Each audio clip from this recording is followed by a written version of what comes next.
Bonjour à tous et bienvenue à cette webconférence Apsis Cyborg sur la solution de signature électronique TED Signature des éditions Compagnons.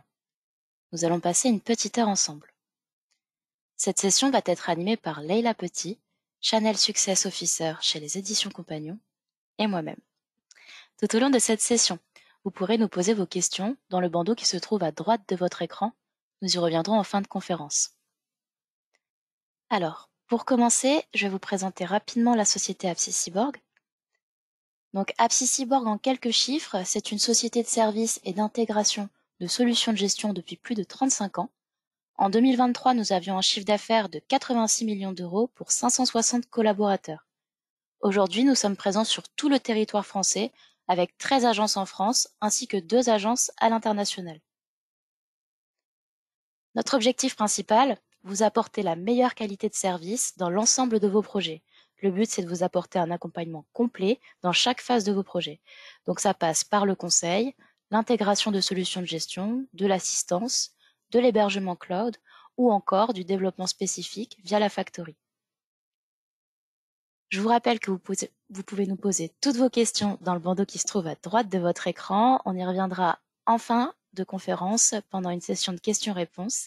Et maintenant, je laisse la parole à Leila. Bonjour Leila. Merci à tous. Bonjour, merci Léa pour cette présentation. Comme Léa a expliqué, aujourd'hui on se retrouve pour la partie signature avec les éditions Compagnons. Et pour introduire un petit peu le sujet, ce qu'on va voir ensemble aujourd'hui, c'est qui sont les éditions Compagnons, de quoi on parle quand on parle de dématérialisation avec TED, tout le cadre légal autour de la signature électronique, et puis ensuite je vous ferai avec plaisir une démo de la solution. Comme ça, vous pourrez voir concrètement comment la solution fonctionne. Dans un premier temps, qui sont les éditions Compagnons? Donc, les éditions Compagnons, c'est une société éditrice de logiciels. On fait ça depuis une trentaine d'années. On est basé à Toulouse. On a une trentaine de collaborateurs. Et notre expertise, ça va vraiment être sur la dématérialisation et sur le flux de données inter-applications. C'est-à-dire qu'on va pouvoir aussi connecter des environnements entre eux qui nativement ne communiqueraient pas. On travaille avec 150 distributeurs qui sont intégrateurs dont Apsis Cyborg fait partie. Et puis, on est présent en France, Benelux, Dom-Tom, Afrique francophone. Sur la partie TED, la solution dont on parle aujourd'hui, TED, c'est une plateforme SaaS qui est dédiée à la dématérialisation des documents des entreprises. Et on va avoir 3 services principaux sur cette plateforme. Un service de bulletin de paye dématérialisé, un service de facture électronique, aussi bien d'envoi de facture client que de réception de facture fournisseur. Et le service sur lequel on s'appuie aujourd'hui, ça va être la signature électronique. Pourquoi choisir TED? Aujourd'hui, TED, c'est une application qui va être déployée facilement et rapidement.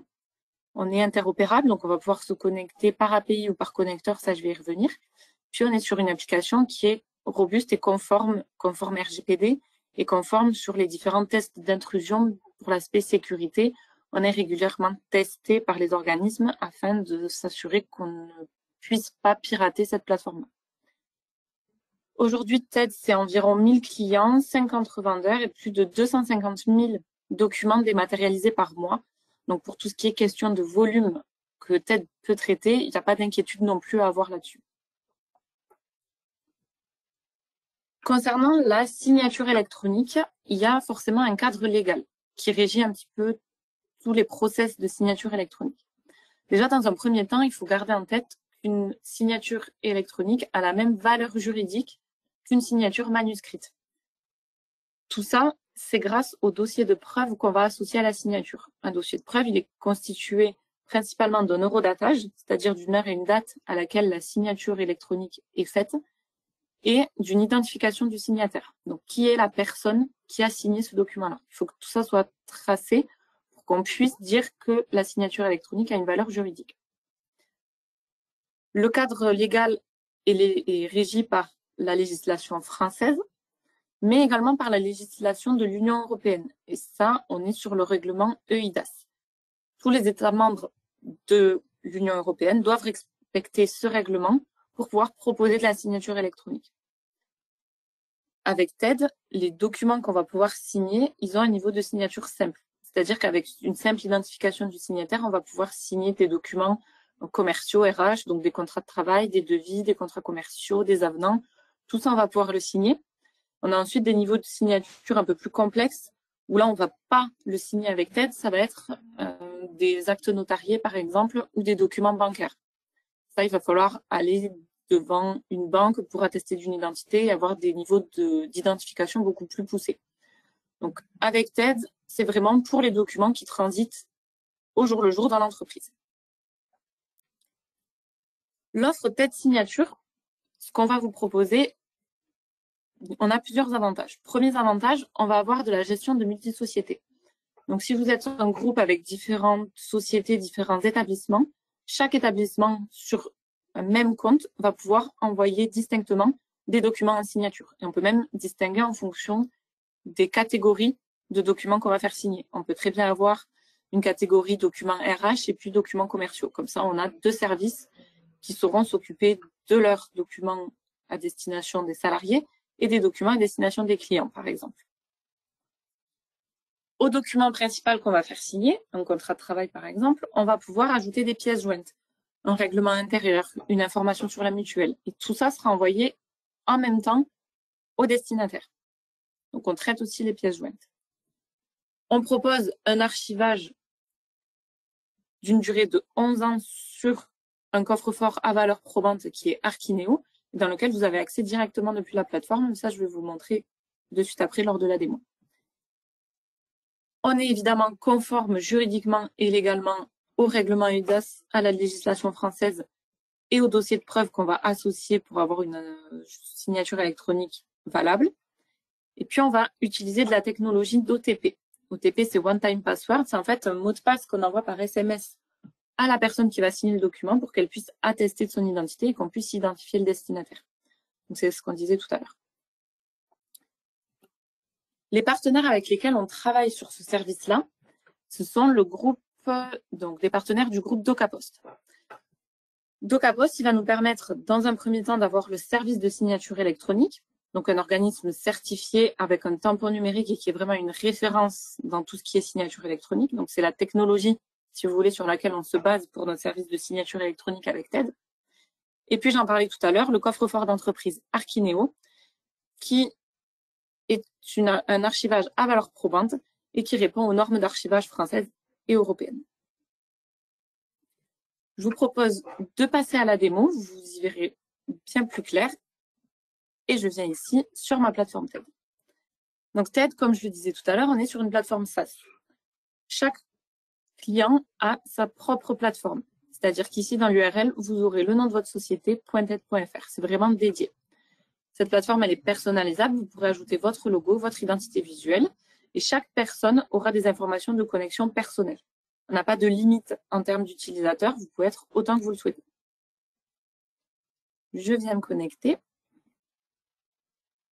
Et on va arriver sur mon tableau de bord qui récapitule semaine par semaine ou même jour par jour le nombre de consommations qu'on a fait.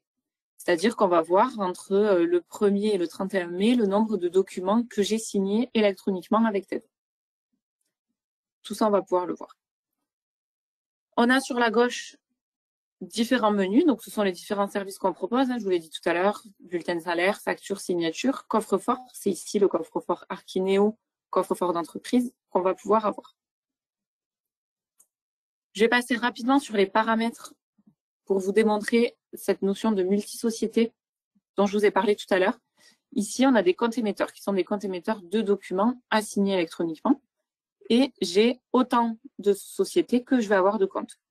Donc, par exemple, ici, moi, j'ai 3 sociétés. J'ai chaise pliante, fauteuil, transat. Et puis, pour chaque société, je vais avoir des opérateurs différents. Parce que, par exemple, pour chaise pliante, en tant qu'opérateur, je vais avoir Nicolas et Sidonie qui vont pouvoir m'aider sur la préparation des documents assignés électroniquement. Et en revanche, sur la société fauteuil, je vais uniquement avoir Sidonie parce que Nicolas, lui, il ne travaille pas pour cette société-là également. Il travaille uniquement sur chaise pliante. Chaque opérateur a des autorisations. Donc ici, dans la partie contrat, c'est la partie signature électronique. On voit que Sidonie, elle va pouvoir préparer les documents, gérer les contractants et suivre les documents. Par contre, elle ne pourra pas les signer ni les valider. Donc ça, on peut mettre en place un workflow de validation et un workflow de signature en fonction des autorisations qu'on va donner aux utilisateurs sur la plateforme. Je vous en parlais tout à l'heure de cette notion d'OTP, donc One Time Password. On va pouvoir paramétrer de mettre plusieurs OTP, de n'en mettre aucun. C'est pas quelque chose qui est obligatoire. Ça vient renforcer le dossier de preuve associé à la signature électronique, à l'horodatage, à l'identification du signataire, comme je vous ai expliqué tout à l'heure. Mais on peut ne pas choisir d'en mettre. Ce qu'on préconise en général, c'est d'en mettre au moins un pour le destinataire, ce fameux simple OTP, pour qu'on puisse avoir quand même l'identification et s'assurer que ce soit uniquement le destinataire à qui on envoie le document qui puisse le signer. Et ensuite, vous retrouvez ici le service d'archivage entreprise Archineo. Ce qu'on va avoir aussi comme option sur la signature électronique, c'est une validation automatique de l'entreprise. Si vous ne voulez pas resigner, donc contre-signer un document qui a été signé une première fois par un client, par exemple dans le cadre d'un devis, donc j'envoie mon devis en signature électronique, je le fais signer à mon client, il me revient côté entreprise signé et validé par le client. Moi, j'ai pas besoin de le contre-signer ce document-là. C'est un devis, je sais qu'il a été accepté, c'est OK. Donc, automatiquement, on peut faire une validation automatique de la part de l'entreprise. Comme ça, vous n'avez pas de signature à venir apposer à nouveau sur ce document. On va passer à une simulation. Alors, pour préparer un document en signature électronique, on va avoir 3 façons. Donc là, je vais revenir rapidement sur mes slides. Hop. Et les différentes utilisations possibles qu'on va avoir, c'est une première solution, comme je vais vous montrer moi en démo, manuelle, donc par un fichier déposé dans l'interface TED, donc un fichier PDF, qu'on va déposer dans l'interface et puis qui va être le fichier qu'on va vouloir envoyer en signature électronique. On peut avoir une deuxième option qui est en lien avec une imprimante virtuelle développée de notre côté chez les éditions Compagnons qui s'appelle TAI. Peut-être certains d'entre vous la connaissent déjà. Avec TAI, on va se servir de TAI en tant que connecteur entre un ERP, une gestion commerciale, et notre solution TED. Ça va nous permettre d'envoyer des documents en masse, de passer toute cette étape de préparation manuelle que je vais vous montrer et d'avoir du coup un processus de signature électronique un petit peu plus intégré et surtout beaucoup plus rapide. Troisième option, là qui demande des notions un petit peu de développement, mais ça vous pourrez vous rapprocher de votre intégrateur AppSybor pour toutes ces questions-là parce qu'ils sont aussi experts là-dessus, c'est par intégration API. Toutes les actions que vous allez voir dans la plateforme TED sont pilotables par API. C'est-à-dire qu'on peut brancher ces fonctionnalités directement dans un CRM, dans une gestion commerciale, dans tout type d'environnement pour avoir vraiment une utilisation à 100% intégrée dans une solution. Donc, par exemple, signer des devis depuis un CRM, eh bien, TED sera complètement transparent. On aura uniquement l'interface du CRM pour envoyer des documents en signature via TED. Je repasse sur ma plateforme et puis on va préparer ensemble du coup un contrat de travail à faire signer à Monsieur Jean Pousse. Pour ça, je viens dans mon onglet de signature, je vais avoir 2 grosses étapes, une étape de préparation et une étape de validation. J'ai ici préparé mon contrat, donc là on est dans le premier cas de figure que je viens de vous présenter, l'intégration manuelle. Toute cette intégration-là peut être du coup réduite par le branchement de l'imprimante virtuelle ou par l'intégration d'API directement à vos solutions. Je viens récupérer mon contrat au format PDF dans mes documents.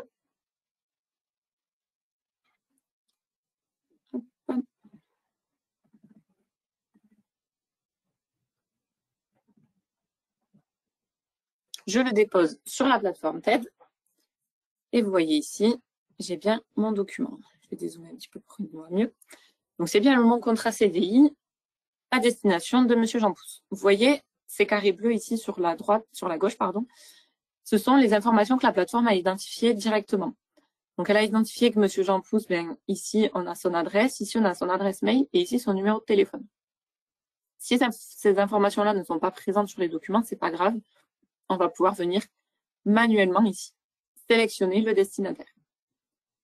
Donc, l'avantage, c'est que là, la plateforme a reconnu l'adresse mail, le numéro de téléphone et a déjà pré-rempli les champs. Je pourrais très bien, moi, venir modifier les champs ici. Supprimer un numéro de téléphone, en rentrer un autre. voyez ici la notion de compte émetteur. C'est là où je vais pouvoir choisir quelle société est émettrice du document. Donc, j'ai la liste de mes sociétés créées. Et ici, on va être sur chaise cliente. Je rentre un identifiant afin de pouvoir retrouver facilement le document, donc le nom de mon salarié. Et puis, je peux enregistrer. Ici, vous voyez, les informations ont bien été prises. Pour l'instant, j'ai déposé uniquement le contrat de travail de M. Jean Pousse, mais j'ai bien envie que par la même occasion, il puisse signer un règlement intérieur. Pour ça, je vais venir dans les documents secondaires, intégrer l'ensemble des documents que j'ai envie de faire signer en même temps que mon contrat de travail. Troisième catégorie de documents que je peux transmettre, ça va être des documents joints. Eux ne seront pas signés électroniquement. Par contre, je peux les transférer à titre informatif. Une invitation, par exemple, à la soirée d'été de l'entreprise, une fois que M. Jean Pousse aura intégré la société.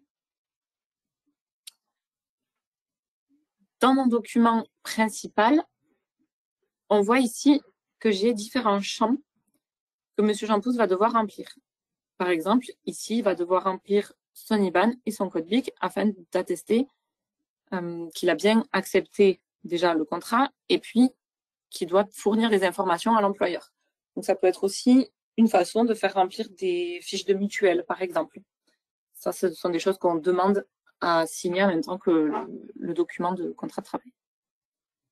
Et enfin, vous voyez, les zones rouges ici, ce sont les zones où vont s'apposer les signatures d'un côté du salarié et de l'autre de l'employeur.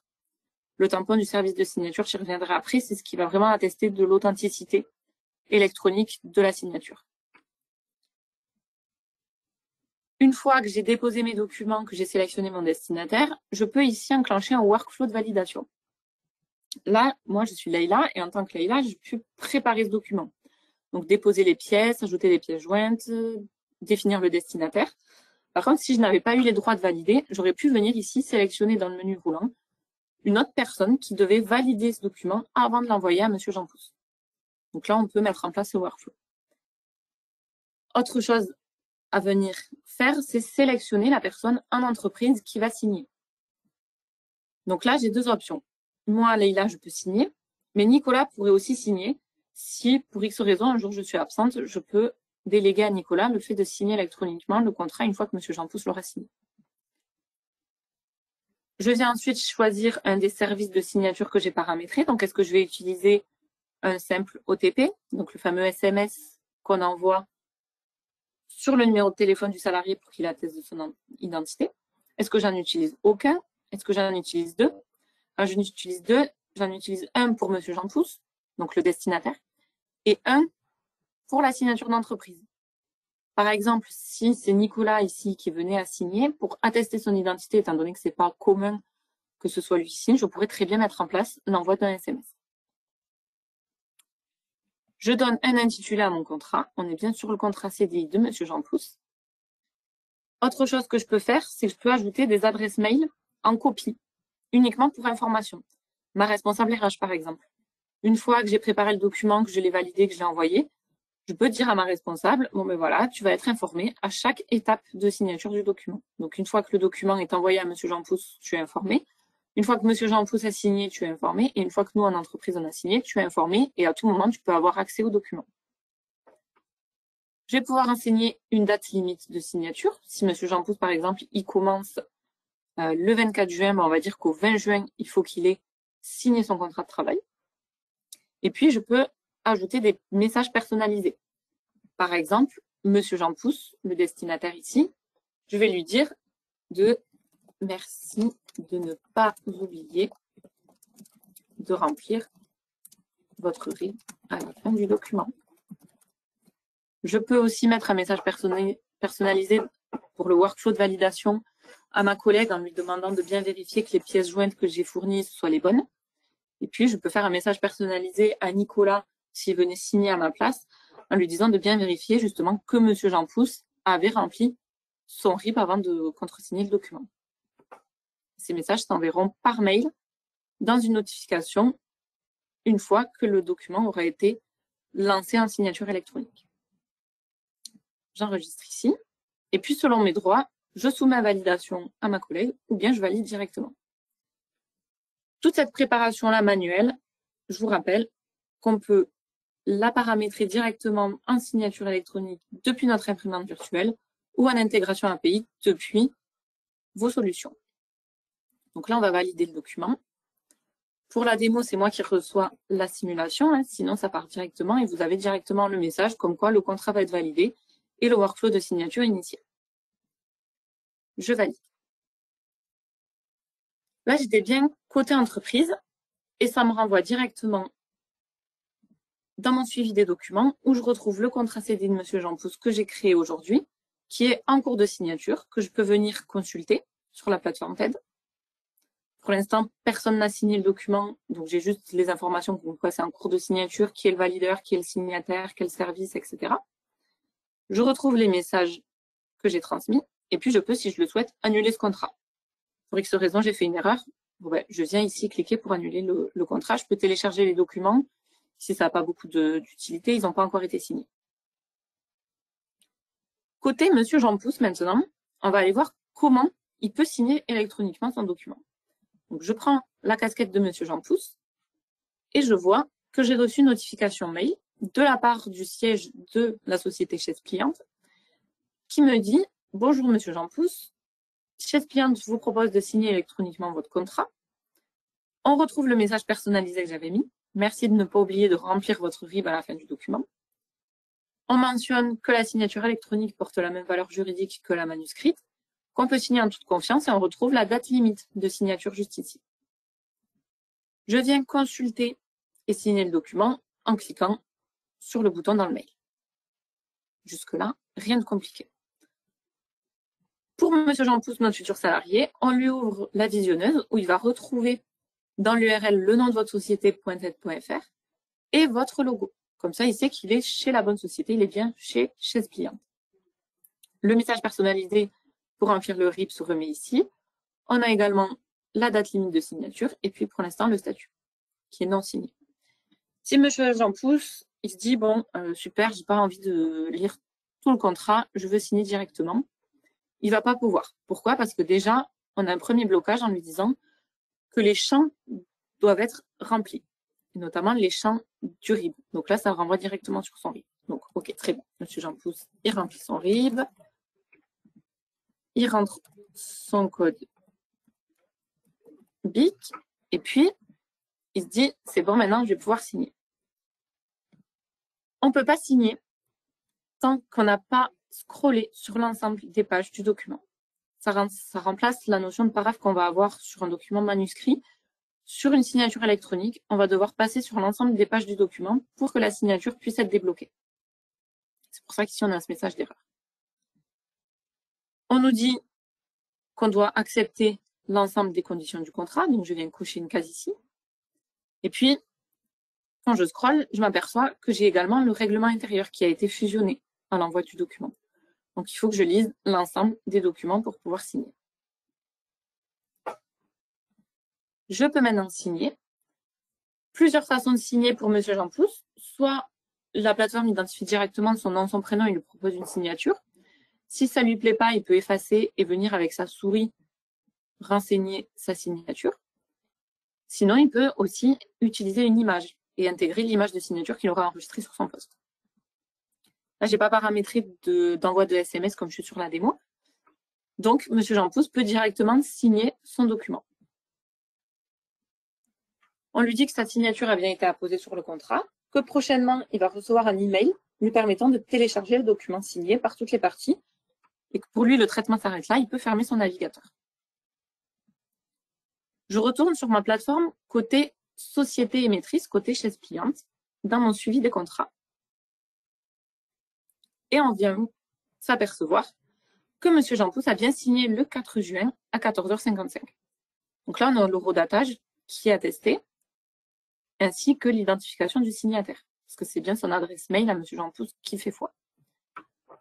Côté entreprise émettrice, j'ai également reçu une notification mail m'indiquant que le contrat avait été signé par M. Jean Pousse et que c'était maintenant à mon tour de signer. Je viens ici signer le document. Quand je descends, je vais voir les informations ici que M. Jean Pousse a remplies, donc son IBAN et son code BIC, la case cochée, sa signature horodatée, et c'est maintenant à l'employeur de signer. Pour l'employeur, même chose, il va falloir qu'il passe sur l'ensemble des pages du contrat pour pouvoir le contresigner. Et on a toujours le règlement intérieur à la suite. Je viens signer, et de la même manière que pour M. Jean Pousse, j'ai les 3 choix. Soit la plateforme identifie mon nom, mon prénom, soit j'ajoute une signature avec ma souris, soit je viens intégrer une image. Je signe à mon tour. Ma signature a bien été apposée sur le contrat. Et M. Jean Pousse, quand on repart de son côté maintenant, il a reçu instantanément le mail lui disant « Félicitations, le contrat a été signé par toutes les parties. Vous avez 2 mois pour le télécharger. » Et là, on va voir la notion importante du fameux tampon Contralia qu'on va pouvoir consulter. Donc, 2 options, je télécharge mon document ou alors j'ai un coffre-fort Digipost et je peux faire le lien avec mon coffre Digipost pour déposer directement mon contrat de travail sur Digipost.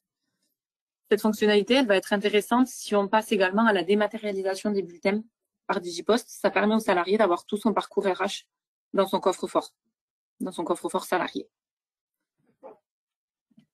On vient télécharger le document, on va l'ouvrir ensemble et je vais vous montrer du coup la certification de signature électronique.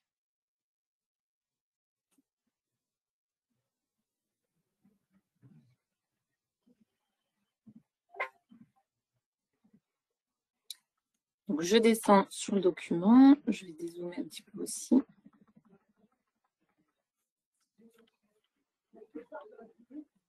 Et ici, j'ai l'ensemble des signatures. Donc, les informations remplies par M. Jean Pousse, la case cochée, sa signature, la signature de l'employeur et le tampon certifiant l'authenticité du document et que le fichier constitue un original électronique à valeur probante. Ce tampon-là, il est cliquable. Je peux venir consulter les propriétés de la signature, afficher le certificat d'authenticité. Et c'est vraiment ce document-là qui est présentable devant un tribunal en cas de litige. Avec ça, vous êtes 100% certifié que la signature électronique est originale, horodatée, que le signataire a été identifié et qu'il n'y a pas eu de fraude en signature électronique, qu'on est bien dans le respect du règlement européen et français.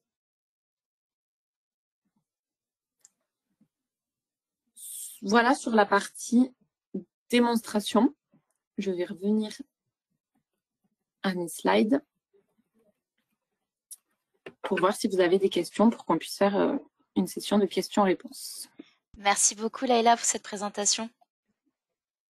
Alors, passons maintenant à la session questions-réponses. J'ai reçu plusieurs questions Leïla. Alors, première question, est-ce que la date limite de signature peut être après l'arrivée du collaborateur?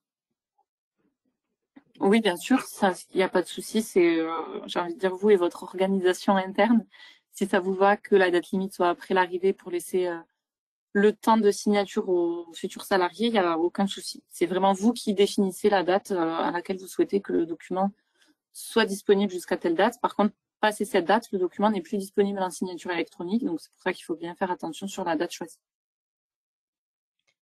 Merci. Est-ce que les documents complémentaires peuvent être aussi signés? Oui, tout à fait. Là, quand j'ai fait signer à M. Jean Pousse son contrat de travail et son règlement intérieur, si vous voulez, dans le cadre d'une signature électronique, visuellement, j'ai ma signature sur le contrat de travail. Mais il faut savoir que la signature électronique porte sur l'ensemble des pages du fichier. Donc, qu'elle apparaisse visuellement sur le contrat de travail, c'est un fait. Par contre, elle vaut pour tous les documents qu'on aurait mis à la suite. Donc, c'est pour ça qu'on fait scroller le salarié ou le destinataire sur l'ensemble des pages du document, car la signature porte sur tous les documents qui sont présents dans le fichier qui est envoyé pour signature. Toutes les coordonnées du destinataire sont-elles obligatoires? Alors non, effectivement, dans le cadre de la signature électronique, on va demander uniquement un nom, un prénom et une adresse mail en tant que champ obligatoire. Les champs d'adresse postale, par exemple, si vous ne les avez pas, si vous n'apparaissent pas sur le document, vous n'êtes pas obligé de les renseigner. Il n'y a pas d'utilité, on est bien d'accord, sur l'adresse postale d'un salarié pour envoyer en signature électronique un document. Le destinataire peut-il joindre des documents? Alors non. Une fois que le destinataire, donc là dans mon exemple, mon salarié, Monsieur Jean Pousse, a signé, il ne peut pas, lui, nous envoyer de documents. Donc ça ne va pas être une plateforme d'échange de documents, c'est vraiment une plateforme de signature électronique. Il pourra vous joindre des documents, vous envoyer des documents par mail à la suite, mais par contre, il ne pourra pas intégrer, lui, des documents à vous retourner pendant son parcours de signature électronique. Merci. Existe-t-il des templates de signature? Alors, des templates de signature, je ne suis pas sûre de bien comprendre la question. Nous, dans les modèles de mail qu'on envoie, les notifications mail qu'on envoie pour signer électroniquement les documents ou pour attester de la réception, tout ça, vous avez la main dessus sur TED. Vous pouvez préparer les mails comme vous le souhaitez. Nous, on met à disposition des modèles, mais vous pouvez évidemment les modifier, ces modèles-là, directement depuis l'interface. Par contre, des templates de signature électronique autres que ça, je ne vois pas. Merci. Est-ce que la signature DocaPost est conforme pour la signature des documents en marché public? Non. Pour les documents en marché public, pour tout ce qui est appel d'offres, il faut avoir une certification autre que ce que nous on propose. C'est vraiment une certification propre à l'entreprise qui va signer un appel d'offres ou un marché public. Qu'est-ce que le tampon du service de signature? Alors le tampon, peut-être que je peux vous le remontrer, c'est celui-ci ici, en bas. C'est le tampon DocaPost qui atteste que ce fichier-là est un original électronique et numérique. Si on venait pour X raison à modifier ce PDF, en changeant par exemple la somme du salaire de M. Jean Pousse, à venir modifier le PDF, ce tampon-là, il va sauter. Il ne sera plus certifié comme étant un document original et signé le 4 juin à 14h57. Toutes les modifications qui pourraient arriver après cette date-là, après la date du coup de signature, ne seront pas du coup prises en compte dans l'authenticité de signature électronique. C'est vraiment pour protéger le document à l'instant T qui a été signé à telle date et telle heure. Merci. Est-ce que si l'on a TAI pour les bulletins, il suffit de compléter la configuration pour gérer la signature? Tout à fait. On vient juste intégrer en plus une procédure, comme on appelle dans TAI, pour pouvoir faire directement depuis votre logiciel de l'envoi en signature électronique auprès des salariés, auprès des clients. Si le délai n'est pas respecté, est-ce que le signataire reçoit une relance? Alors, on peut paramétrer effectivement des relances automatiques. Ça, je ne vous l'ai pas montré non plus. Hop, je reviens ici dans ma plateforme. Dans mon onglet de paramètres, j'ai un onglet dédié signature sur laquelle je vais pouvoir paramétrer automatiquement des relances automatiques. Donc, pour mon destinataire, par exemple, je peux dire qu'au bout d'une semaine, donc on va dire 5 jours ouvrés, je peux renvoyer une première relance et puis ensuite, tous les 3 jours, il va recevoir encore une notification mail lui indiquant qu'il y a toujours un document en attente de signature. Et ça peut être des relances donc pour le destinataire, pour le valideur et pour le signataire en entreprise. On peut paramétrer pour les 3. Merci. Pouvez-vous donner des éléments liés à la tarification, coût par signature ou par document? Alors ça, vous pourrez voir directement avec votre intégrateur AppSyborg pour tout ce qui concerne les offres tarifaires. Sachez qu'on fonctionne à la consommation sur cette plateforme TED. C'est-à-dire qu'on va uniquement facturer les documents signés. Donc, il n'y a pas de question de pack ou d'abonnement ou de minimum de signature. C'est vraiment aux documents signés. Ça nous permet de pouvoir répondre à tout type de société, les plus grandes comme les plus petites. Il ne faut pas hésiter à contacter votre intégrateur pour avoir plus de renseignements là-dessus. Merci Leïla. Pendant combien de temps les documents sont disponibles sur TED? Alors, dans TED, on va garder les documents uniquement 2 mois. C'est pour ça qu'il va falloir alerter vos salariés ou vos clients sur le fait de télécharger les documents ou même vous de les télécharger tout simplement pour des questions de RGPD. On ne va pas conserver les données plus de 2 mois pour respecter le RGPD et la protection des données personnelles. En revanche, si vous utilisez le service Archineo, donc l'archivage à valeur probante, là, automatiquement, on va conserver les documents côté entreprise pour une durée de 10 ans. Est-ce qu'on peut décider du signataire interne de l'entreprise par rapport au document qui a été envoyé pour être signé? Alors, automatiquement, ça va pas se faire. Il faudra à chaque fois venir préciser. Après, je pense que dans le cadre de la signature avec TAI, c'est quelque chose qu'on pourrait, pourquoi pas, paramétrer. Ça a confirmé lors de l'identification du besoin exactement, mais je pense que c'est quelque chose qui peut être faisable par paramétrage, soit avec TAI, soit par API. Est-ce que le nombre d'envois est illimité?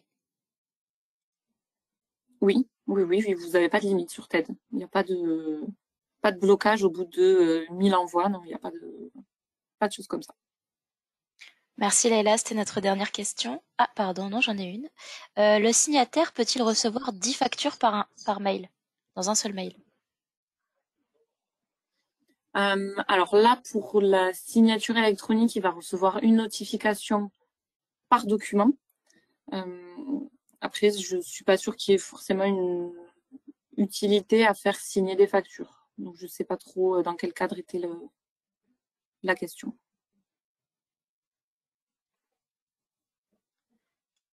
Merci Leïla. Donc c'était notre dernière question. Est-ce qu'on peut passer la slide s'il te plaît?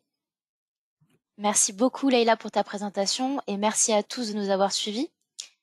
Vous pouvez retrouver les sujets de nos prochaines conférences web directement sur notre site apsiscyborg.com. Je vous souhaite une bonne journée à tous et je vous dis à bientôt. Bonne journée Leïla. Merci, bonne journée, au revoir.